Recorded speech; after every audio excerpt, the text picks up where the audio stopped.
jinsi vile mmechukulia hili jambo la mwenzenu ambaye mmeliona kwa ubali sana. Mimi nafurahia kwamba mimi ni mmoja wa wale walifika kiwango ya kuona vile watu wameuliwa na tukasema Moi must go. Na kusema kweli, by the end of the times tulikataa na tukakataa na tukakataa. Hata wakati moja tulibeba maiti ya Washeke, wale wanajua, tukaipeleka hapa mpaka kwa then the PC of Nairobi. Na tumepigana sana kuhusu hii inaitwa extrajudicial killing mpaka ikawekwa kwa katiba. Nataka kutangazia wenzetu wale tulipigania katiba na wao. Sijui ni kwa nini, why are they quiet? Why is Martha Karua quiet? Why is Orengo quiet? Why is Kibudha quiet? All those people ambayo tulipigania nao katiba, when katiba inakuwa violated the way it is, ikionyeshwa kabisa na Bwana Ojwang, why are people not coming out? Sisi ndio tulileta kitu inaitwa, tulisema kuna kitu kinaitwa citizen arrest. Na kama bunge milimeona Lang'ati ndiye amehusika mkuu kwa hii, asipowekwa ndani wananchi watamweka ndani.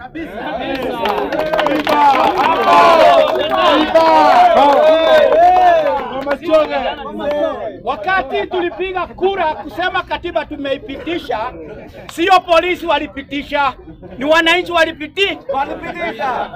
Na mnajua kabisa kuna sehemu inasema sovereign belong to the people. If you know that, we want the necessary institutions.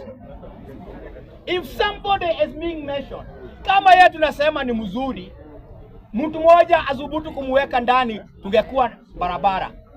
Tukisema ni mbaya, aachiliwe, tutakuwa barabara. I think some of you knows the case of O.J. Simpson in the United States of America. For those who knows it. Wakati watu walisema O.J. Simpson ni mzuri, hakuna mtu angemweka ndani. Lakini wananchi pia wakisema ni mbaya, ata remain kuwa mbaya. I want to say this. That our constitution will remain not effective if extrajudicial killing itaendelea. Watu wanasema ati wakati wa uhuru watu walikuwa wanakufa. Ndio. Nani alisema hiyo ilikuwa right? Who says it was good? Who says it was good? It's only that you people did not come out to say no. We cannot allow this one to continue. It is true. Remember this thing, one thing. The first person kuwa president chini ya katiba mpya ni Uhuru Kenyatta. Mtu wa pili ni Ruto. Na hatuwezi kubali because both of them, they seem not to respect the constitution. This is the time we can test our constitution. This is the time now we can test our constitution onto whether it is effective and is it in the favor of the people who voted for it. If we don't do this, myself, my friends, Musiogope, I call upon.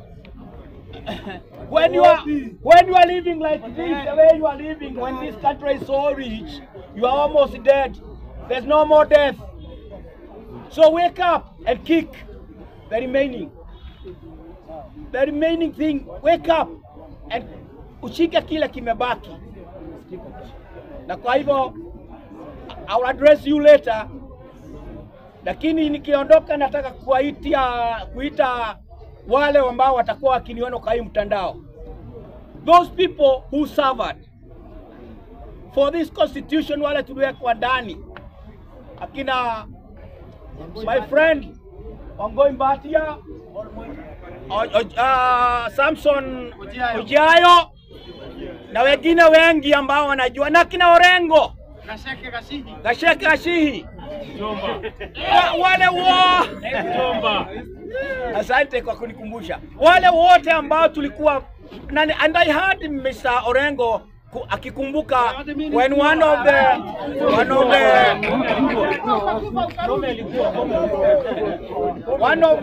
the people ambao walikuwa wanatuchokora pale nini, ikawa ameuliwa na kukawa kumeshikwa watu 12 na ikaleta another discussion. Pia hii katiba imetoka mbali. Every clause in the constitution was provoked by an action on the ground. Nakumbuka wakati Olo Walingo aliwekwa ndani huko, sababu alikasirika yeye mwenyewe, akanyang'anya bunduki ya askari na akaitupa, akawa charged na robbery with violence. And mawakili wote wakakuja kuangalia kama hiyo ni robbery with violence. If they kept quiet, today it would have been the same. Sheria ikaona that was not robbery with violence. Guys, let us not allow our constitution sababu within the next 3 years tutakwenda kwa election. Who knows, Ruto may not be there, but our constitution will be there. Or else whether he will be there or not, the constitution will still be there. Let us rise, for our constitution grants us who we are now. Had it not been for Moi, today hii mnaita bunge la wananchi mngekuwa mmetawanywa hapa. It is the constitution that allows you to talk here. And with those little few things, let's all stand and let's all arise and say no.